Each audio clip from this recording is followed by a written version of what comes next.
I want to give a shout out and kudos to Rabbi Katz from Beth, who's put on this extraordinary array of pre-high holiday learning opportunities, not only for our community, but for really communities around the country.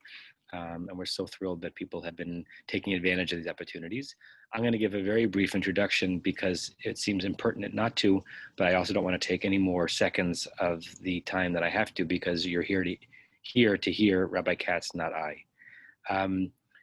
I've had many influences in my life and in my rabbinic life. There are many people that I can be grateful for in terms of helping me be the rabbi and the person that I am today. It's no hyperbole to say that there's no greater rabbinic influence in my life in terms of how to think about being a pulpit rabbi, how to teach the tradition, how to maintain standards, and be a person who has an opportunity to lead through normal times and through abnormal times than Rabbi Barry Dov Katz. He began as a dear mentor of mine when I was starting out at a small synagogue in upstate New York, where he had served as a rabbi, and that mentorship relationship, to my understanding, really as a great benefit to me, transformed into a deep and abiding friendship that's been a significant part of my work and my life for 20 years.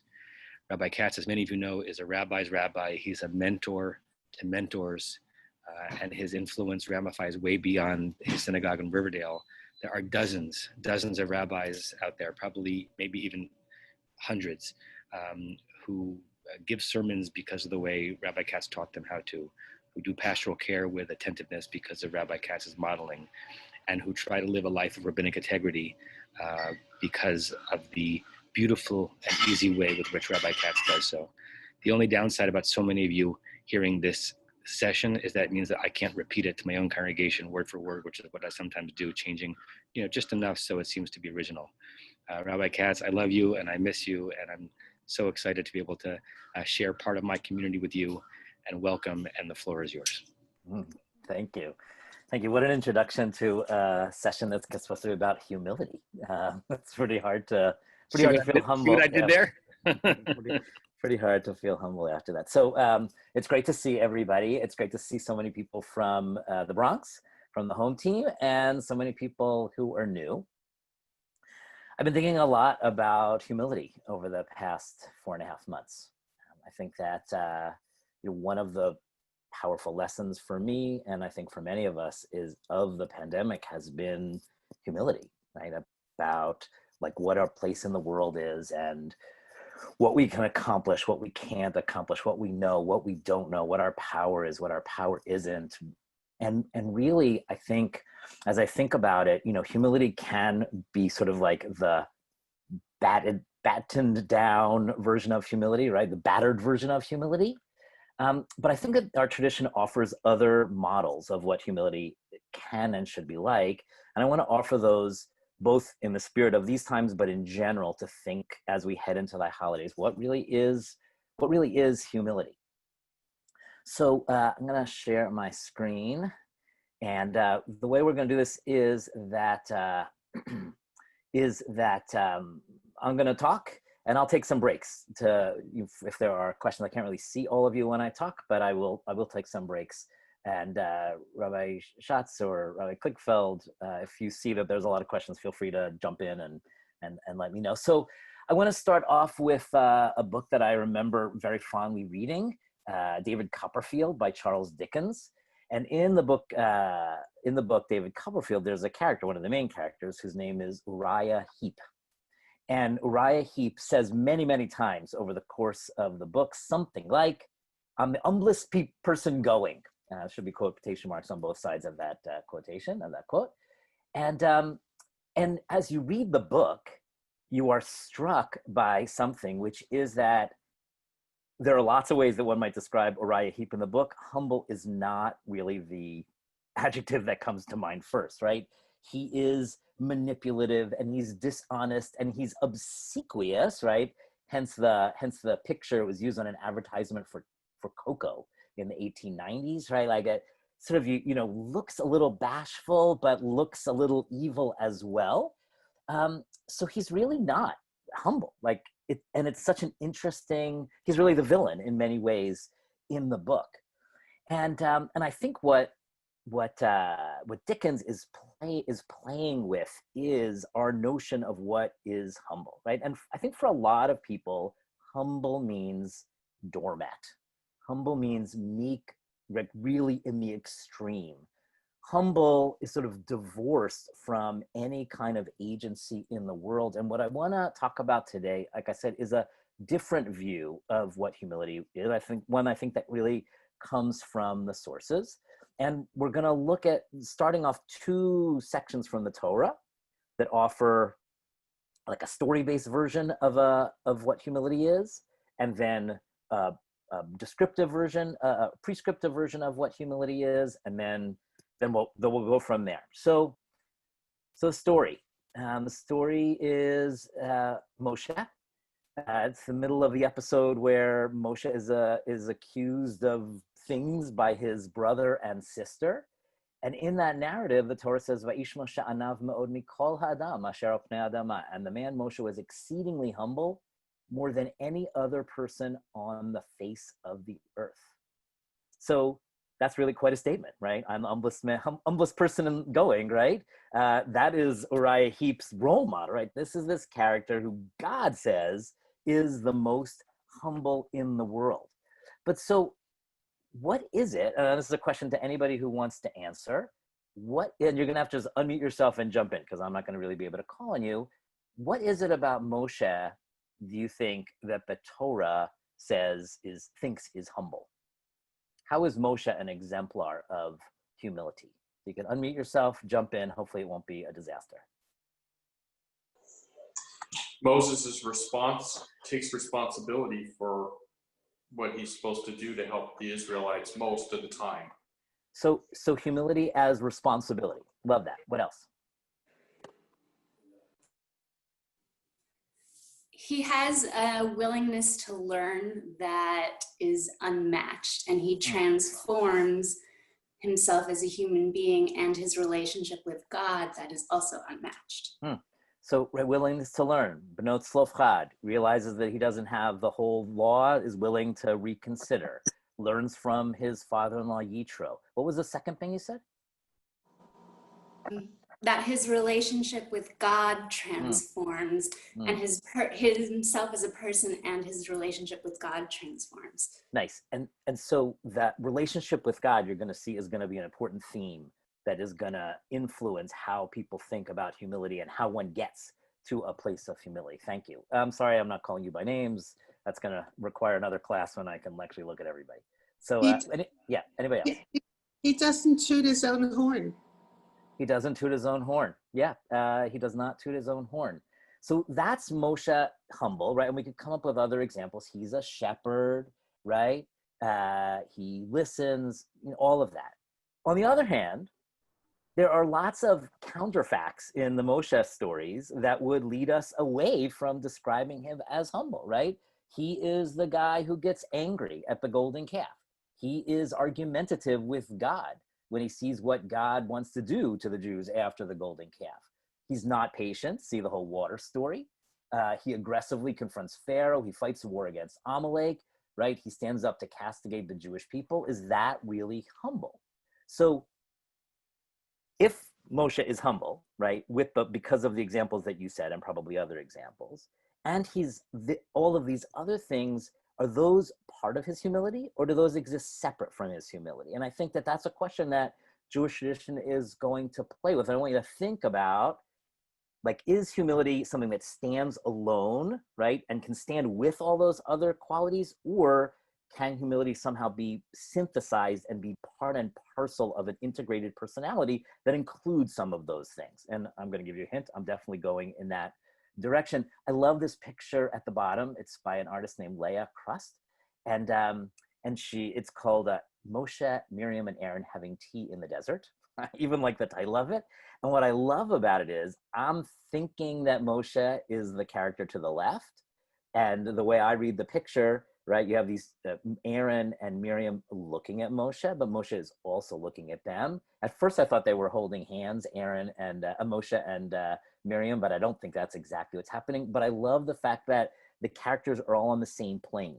And when I was looking for an illustration, the people who were normally in my class, and there's a lot of people who take my classes in Riverdale, know that I love art as a way of sort of being in conversation with. And most of the pictures I found of Moshe are of Moshe on a mountain, right? Like Moshe with a capital Mem. And this one has him really in relationship with his siblings, which I love, you know, along with the theme of humility. Later on in the Torah, actually in this week's Parsha, so this is for the rabbis here, this week's Parsha. So in this week's Parsha in Shoftim, we have the future king as a test case, as an example of what it could look like to have a leader who is as humble as Moshe. And I think it's even going to take it one step further. So in Shoftim, it's talking about the laws of the king. And here's what it says. And it shall be when the king sits on the throne of his kingdom. I'm gonna undo some of the gender sometimes, but I'm just gonna leave some of it the way it is. And he shall write for himself a copy of this Torah in a book, and it shall be with him. And he shall read therein all the days of his life, that he may learn to fear the Lord his God, to keep all the words of this Torah and the statutes to do them, that his heart be not lifted up above his brethren, and that he turn not aside from the commandment to the right hand or to the left, to the end that he may prolong his days in his kingdom, he and his children, in the midst of Israel. So this is such a powerful picture, right? It's a powerful picture, and it's a painful picture. To imagine a leader who is sitting, occupying his or herself, reading the law, being at one with God, right? Keeping the words of the Torah and the statutes, and levilti rum levavo me'achav, right? That phrase down there, his heart may not be lifted up above his brethren. That sounds like all of those things are going to keep this king humble, right? And because of that, he won't turn aside from the commandments. He won't go to the right. He won't go to the left. And he'll have a long reign. So the problem with this description, of course, is, as any student of history knows, how many leaders have there been who have fit this ideal? Count them, right? Count them. How many of us are there? There's 40-something of us. You can use all of your fingers. I don't think we'll need all of our fingers to come up with rulers who really consistently reach this very, very, very high bar. And we don't even have to go modern history or medieval history. In the Torah, in the Bible, once we do have kings, right? In Shoftim, kings are still a theoretical construct, right? When you have a king, we have 46 of us here.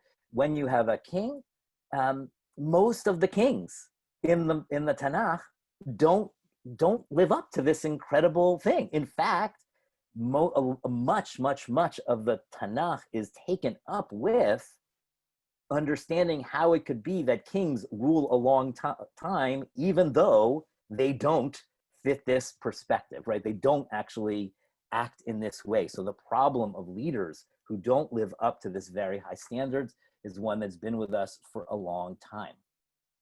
But I want to focus in, what do you think it means, or what could it mean to define, to talk about someone as that his heart or her heart not be lifted up above his or her brethren? I'm curious to hear your perspective, if you want to unmute yourself and jump in. But what is it really saying? Like, what does that phrase mean? Because it doesn't say he shall be humble. It says something else.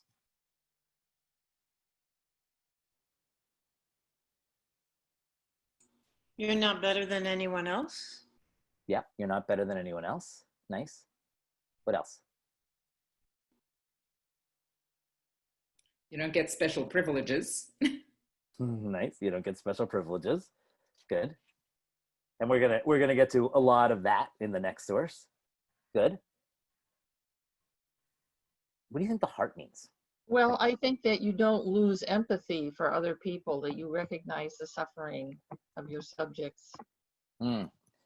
Right. So there's a kind of an empathy that's suggested here, right? The heart in the Bible is sometimes heart, sometimes emotions, sometimes it has to do with intellect, right? So there's a combination of things happening, but the the description is pretty short. In other words, this is a king who's reading, who's occupying his or herself, or a ruler who's occupying his or herself with the law. And then, this empathy, this heart thing happens, and then there's a result. But we don't really understand from this text yet what that looks like. So Rambam, Maimonides, is going to tell us exactly what this looks like. He's not going to leave anything to the imagination. I can't really show you both the Hebrew and the English. I'll look at it in a second.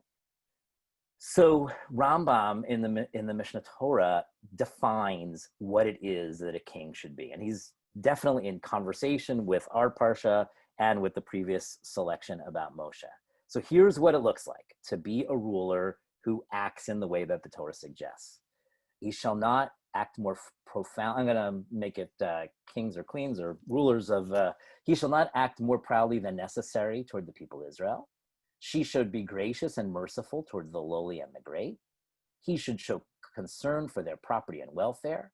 They should show regard for the dignity of the lowliest. When they address the public, they should speak gently. They should always behave with great modesty. None was greater than our teacher Moshe. He should put up with their troublesomeness, burdensomeness, complaining, and irritation as a governor bears an infant, right? This notion of think of like a governess bears an infant. Scripture dubs him as a shepherd to tend his people Jacob. The way of the shepherd is stated in tradition, that is the prophets. As a shepherd, he pastors his flock. He gathers the lambs in his arm and he carries them in his bosom.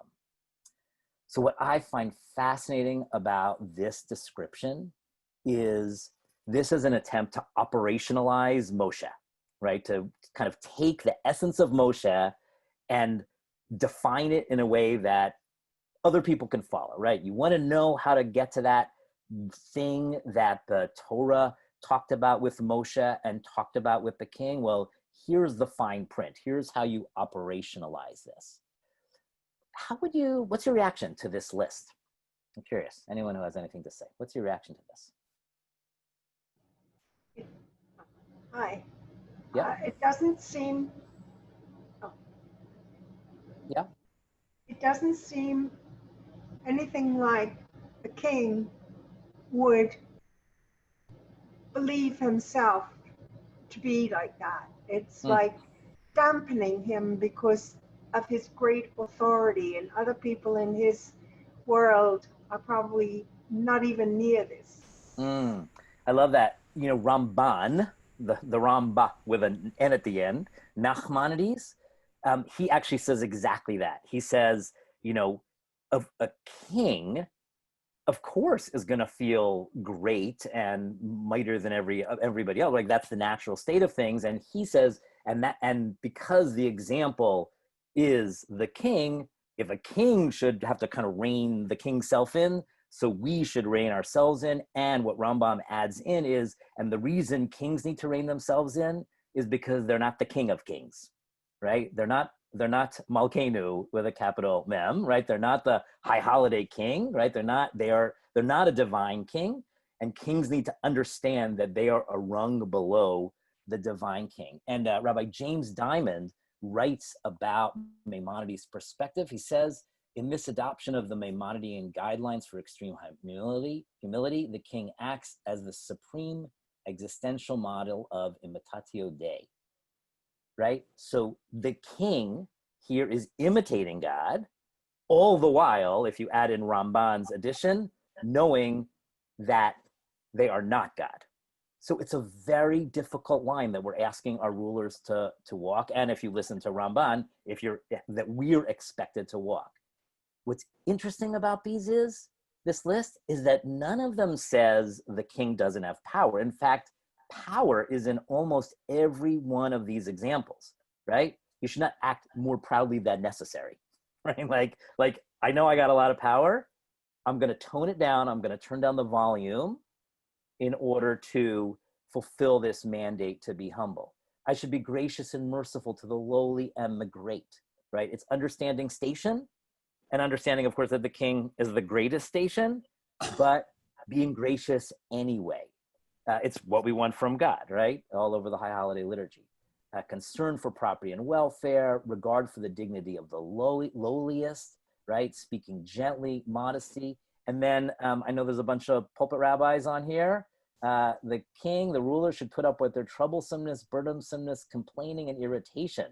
Right? So even part of your job as a ruler is you got to put up with people's stuff, right? And when you're a ruler, you become the repository in many ways for all kinds of things that people are feeling. And in some ways, per Rabbi Diamond, you become the stand-in for God, right? So what's interesting here again is that there's lots of power here, but the king is reining in the king's power. The king is not doing everything that the king could do, right? The king has a lot of power, the ruler has a lot of power, and they're pulling themselves back in order to be this Maimonidean medium way in the world, like following this golden mean in the world. So this king is ruling, not a shrinking violet at all, but balance. You're not God, but you're also not a lowly commoner. You have power, and the question is, how are you going to use that power? So I'm curious if there's any reactions or questions or anything.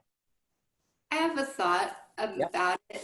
To me, it feels like a very outmoded model for humility that it specifically does apply to a king and not for a leader in a democratic society. Especially the last bullet point to me really jumps out as being extremely patronizing and the opposite of humility, calling the people infants as opposed to your equals, calling them sheep as opposed to humans who are your equals. Like, it's a very, very patronizing and outmoded way. Like, it's great for a king, but we don't live in a monarchy, and our systems within our country are not whatever the word is. And so to me, this is not a humble model for a leader in our modern society who sees the time of their people as valuable as their own and as in a much more egalitarian way. Yeah, I think that there's definitely something dated about this. I think at the same time, I think he's speaking aspirationally, and his aspirations, right? I get it, might not be exactly our aspirations, but I think we can all come up with leaders, even in modern times who don't live up to what you just described, right? Like, and they kind of do need these warnings because in their heads, they're acting in a very different way. But I totally hear what you have to say. Other reactions? I think the guidelines are not out of reach for most people who were in that position. The practical principles, perhaps, there's 7 of them. And as I was looking at each one of these, I kind of like them for myself. I'm not sure I could do all of these, but they're not out of reach for most of mature adults. So sort of as a kind of a list of things to do. One of the things that I love about both pieces is that they are, as you just said, aspirational.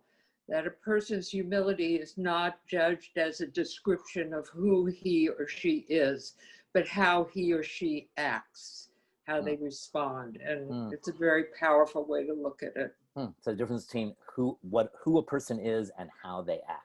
I think Rambam for sure would, I think that's what he was going for, right? He was going for a list of how to operational, like what to do to be humble, not some inherent quality. I keep thinking of FDR, who of course was very upper crust, but had this way of understanding the people, his fireside chats and all that. And there's that famous story of someone crying as his funeral train went by and someone asking, well, did you know him? He said, well, no, I didn't know him, but he knew me.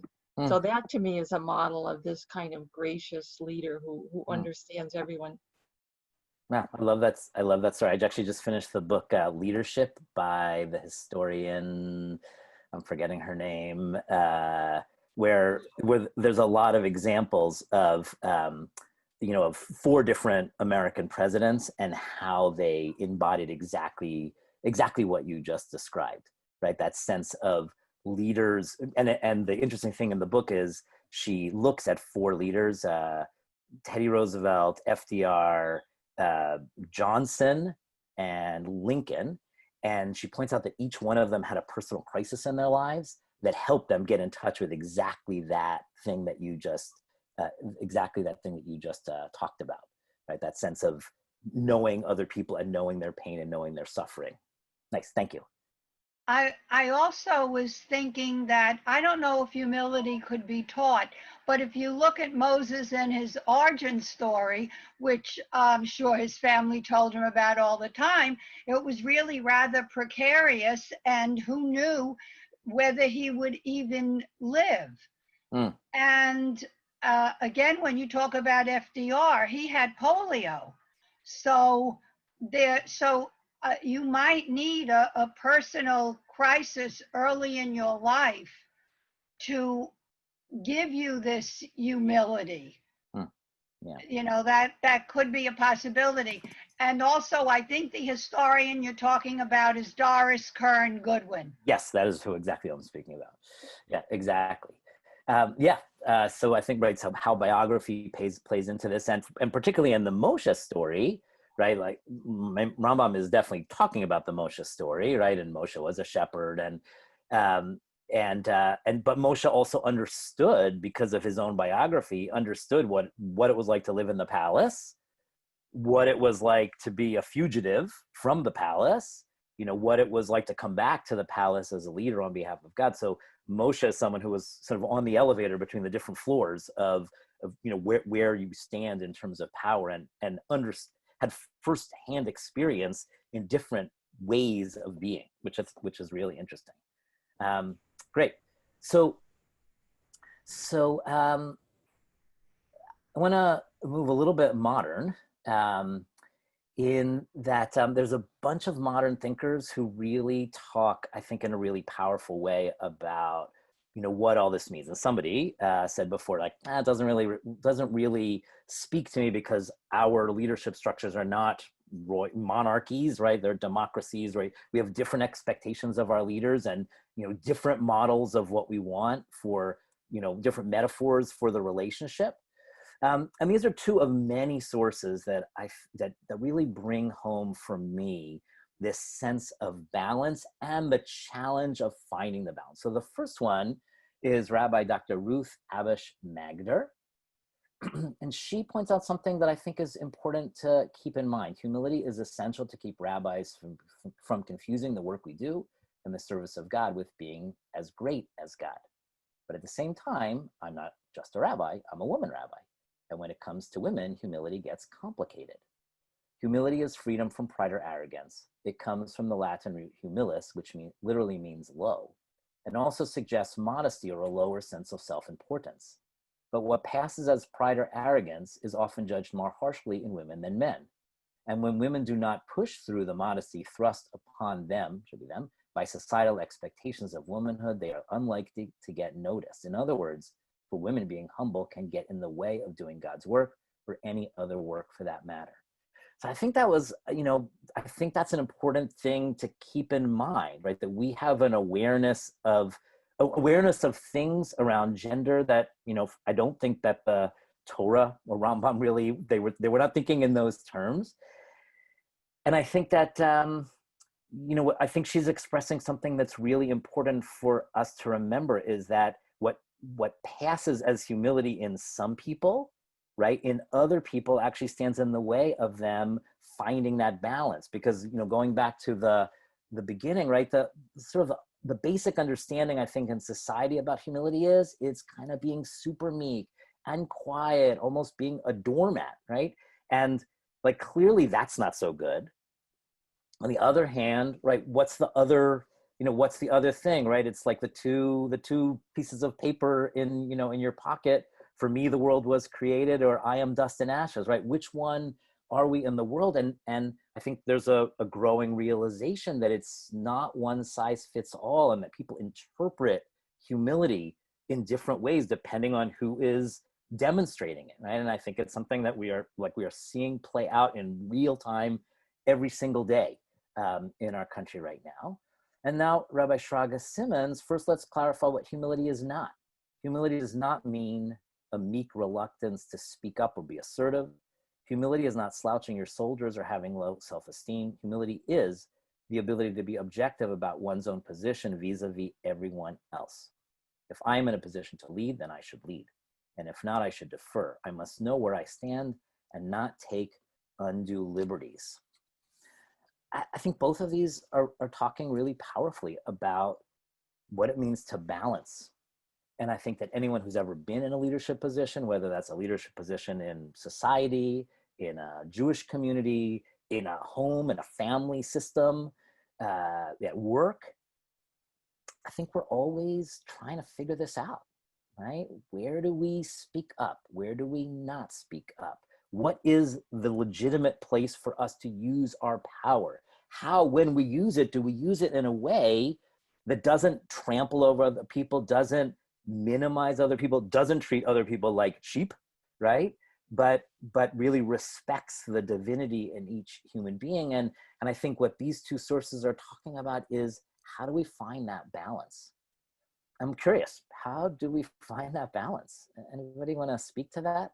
Either in terms of, it could be in a, here's how I find that balance. It could be in a story of somebody who has found that balance. The balance depends on the person who's doing the balancing. I think that you know what your strong points are and what your problems are, and deal with them accordingly.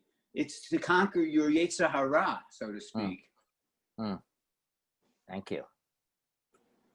Actually, I think the problem with the second definition is it allows everyone to claim that they are humble, right? If you are defining what humility means, humility is the ability to be objective about one's own position vis-a-vis everyone else. I am sure that the majority of people feel that they are objective about their own position vis-a-vis everyone else, and therefore, given this, it would allow them to describe themselves as being humble. And to me, that's a big weakness in the definition. Thank you. Rabbi Klickfeld, do you know a joke about everyone thinking that they're humble? I do, but I think you can tell it better than I can. Right? It's the famous. I think everybody knows it. It's joke 13A in the big book. Come on, tell it. It's Erev Yom Kippur, just a little bit before Kol Nidre is supposed to begin, and a Jew walks into the sanctuary before services begin, and he sees up on the bima in front of the Rana Kodesh, the rabbi and the cantor, each doing something very interesting. The rabbi is falling down onto the ground and prostrating himself before the Rana Kodesh and saying, "Holy One, Ribono Shel Olam, I'm a nothing, I'm a zero, I'm humble before you. In relationship to your greatness, I couldn't possibly be more small." The cantor falls down even more strongly onto the floor and says, "I am even less than nothing. I am half of nothing. I'm a tenth of nothing. You are infinitesimally great and I'm infinitesimally small." They go back and forth, out nothinging each other.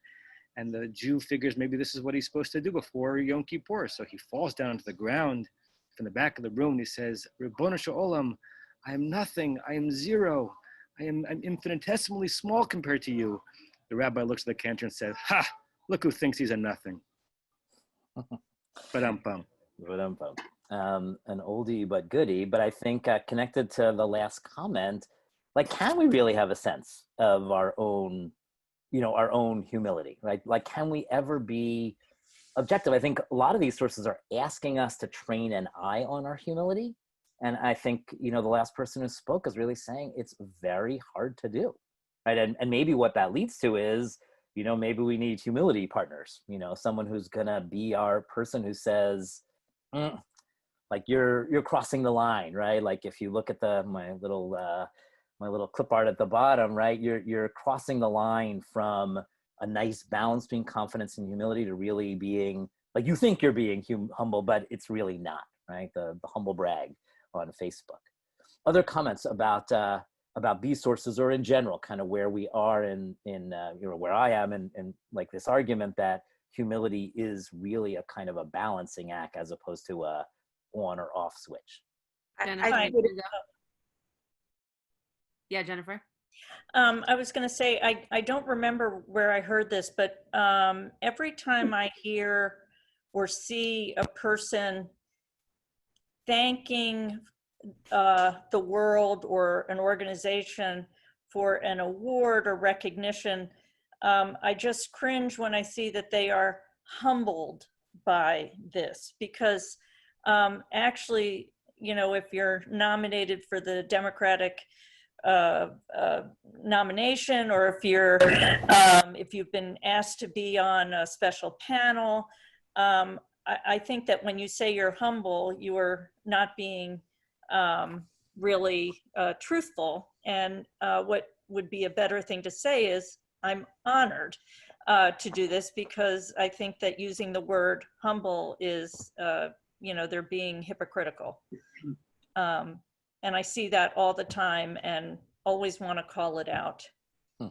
Other thoughts about that, or in general about what kind of where we are?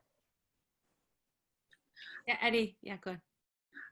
I have a sense that, you know, balance is important, and I certainly like the comment about women, but this idea that you know that you have a sense of knowing when to lead or when to step back, it can lead to either conflict or non-action in some communities, where too many potential leaders step back and say, I'm not ready to lead, or everyone, you know, too many think that they should be in charge.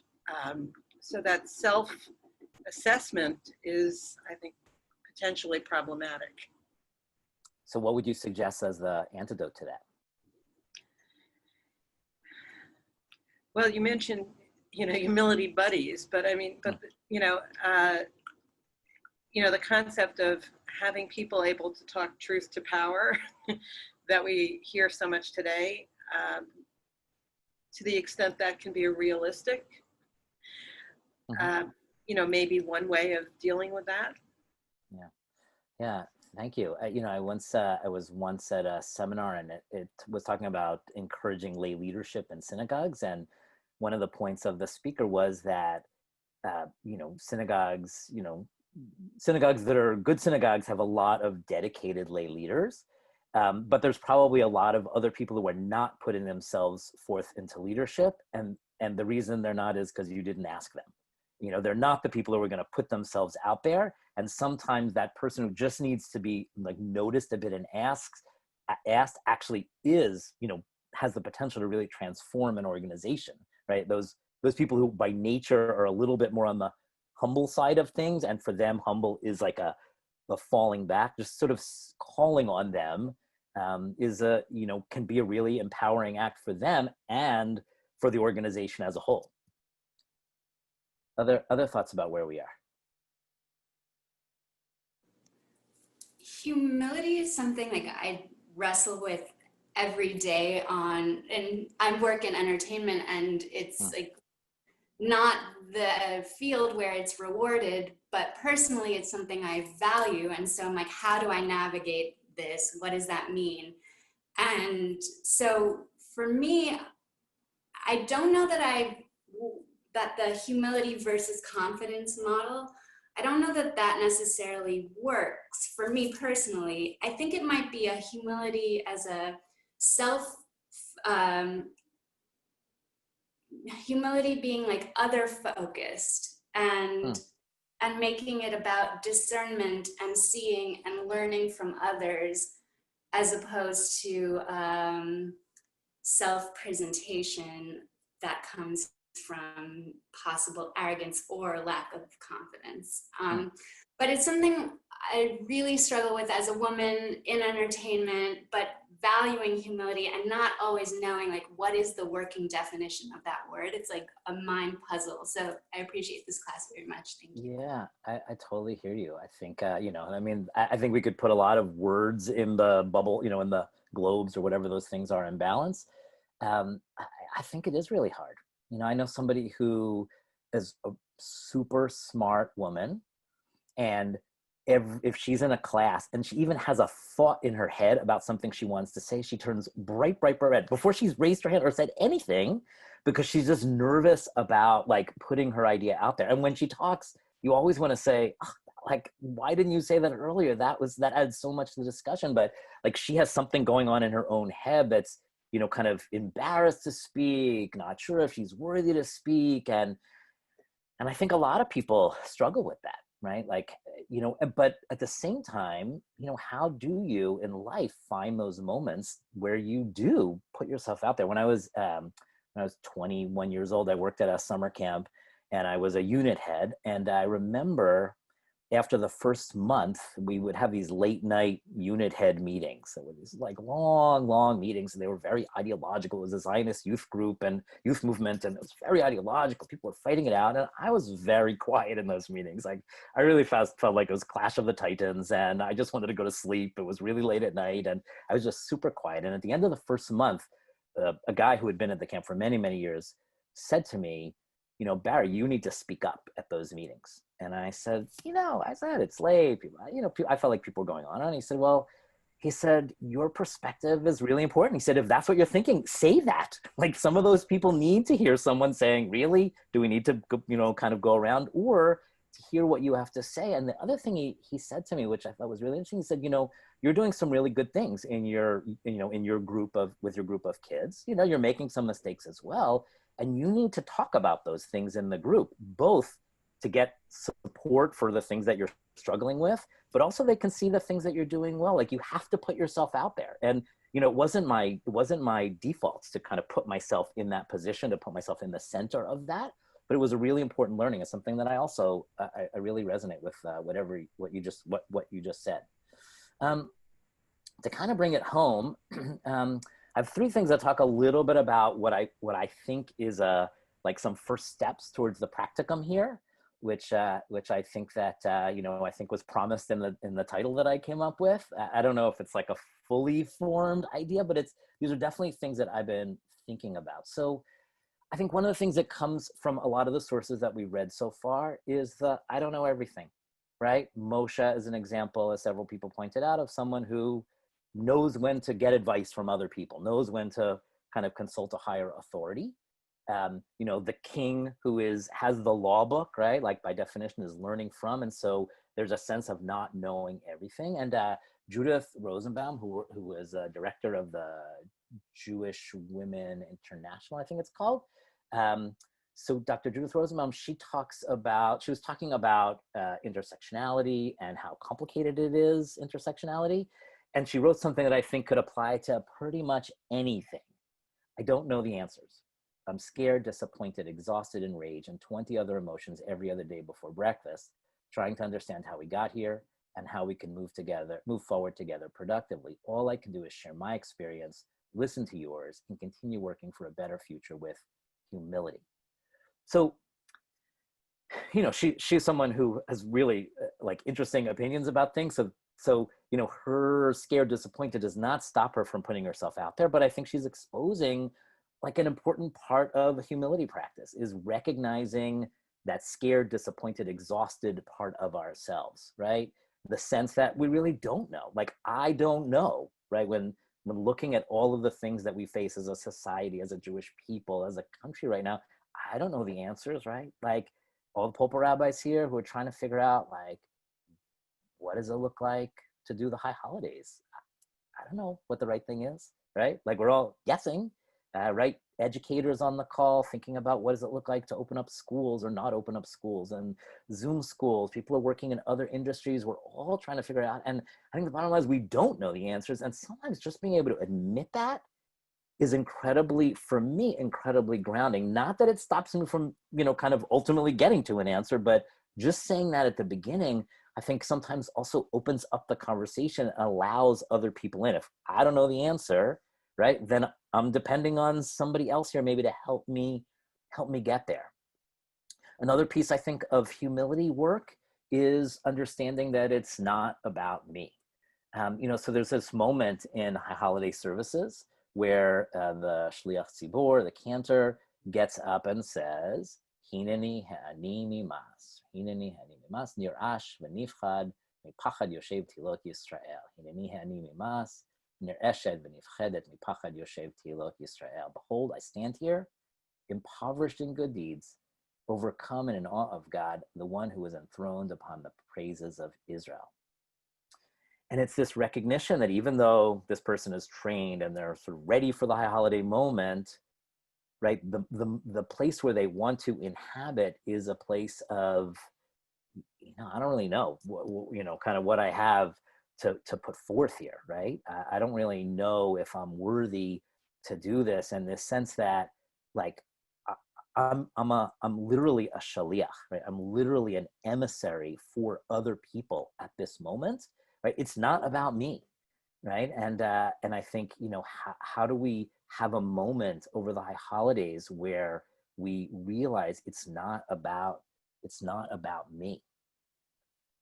And then the last source is the Orchot Tzadikim, 15th century German source, and he says, all of the good things I do are but a drop in the ocean in comparison with what I ought to do. That sense of, right, there's, you do good things, you should be proud of that, that's great, but there's a lot more to do. And I think that limits and potential of our power is, I think, hinted at by the Rambam a lot, actually, and sort of this, ruler who is ruling but also is holding back in certain ways. And I think asking ourselves, like, what is the power that we have? When do we use it? When do we choose to hold back?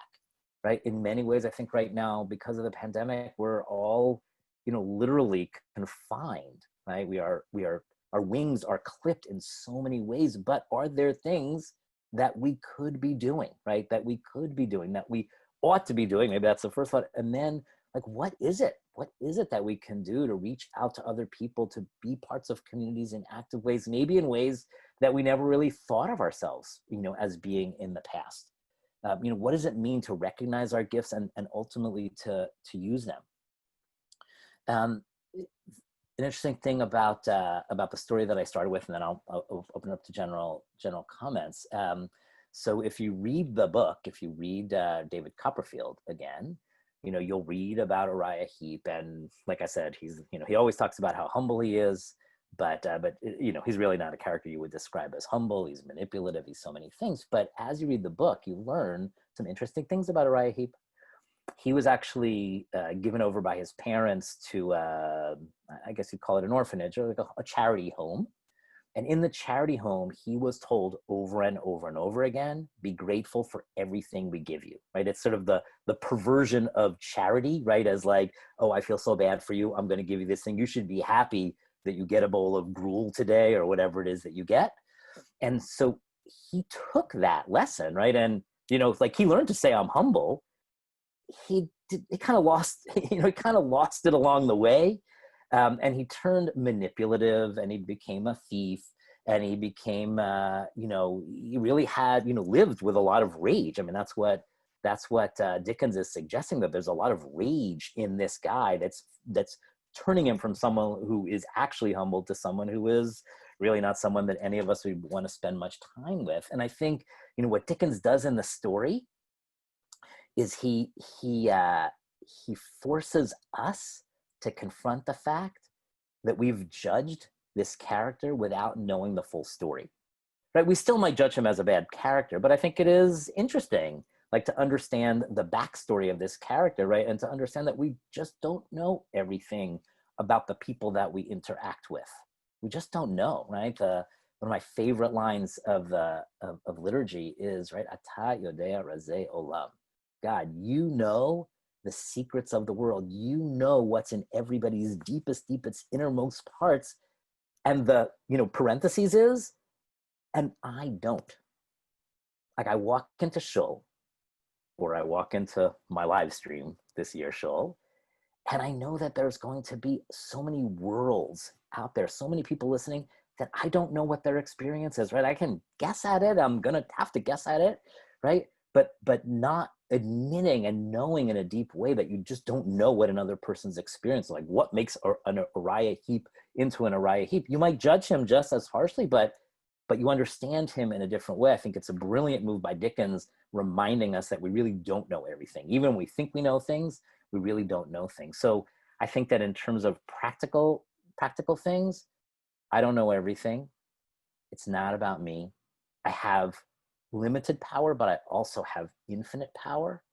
Maybe infinite power, maybe that's God's, but I have a lot of power. And how do I deploy that? I think those are at least some stepping stones to living a life that is a kind of a grounded humility, not a doormatty kind of humility, but a humility that actually you can live in the world and you can thrive and you can be out there and have a name and be a person in the world, and at the same time have that elusive sense of what it means to take up just the right amount of space.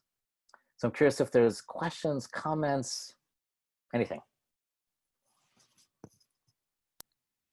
Rabbi Katz, maybe we can stop sharing the screen. Yep. It'll be easier for us to see if people raise Yep. their hand. Yes, I will do that. Great.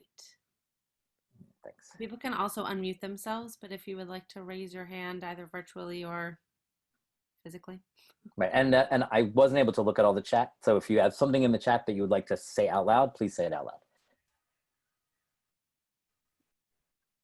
Terry, you're unmuted. Would you like to say something? Yeah, I would like to say something.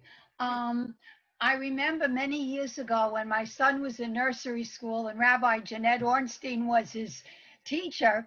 It was from the Y Nursery School, and they went to Yeshiva University, and they did a whole lesson about various children's books.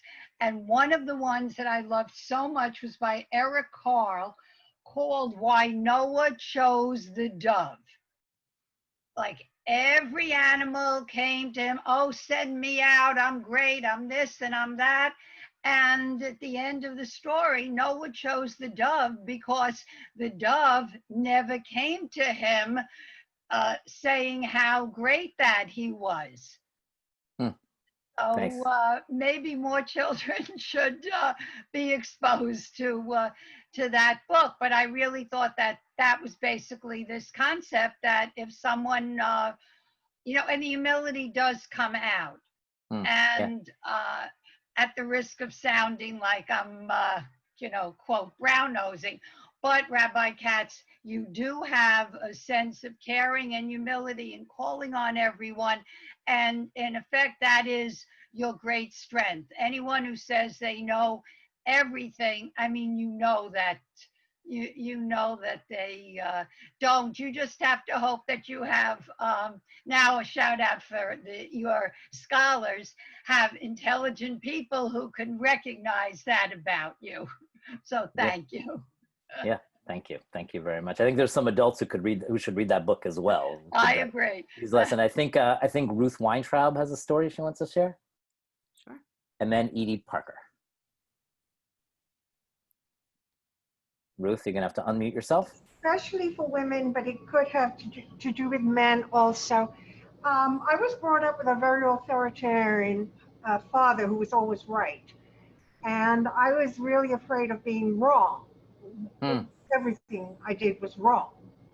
So when I got married, and married, as you know, a very long time, there were two occasions that I remember that I wanted to say something to my husband that I was kind of afraid to say and needed courage.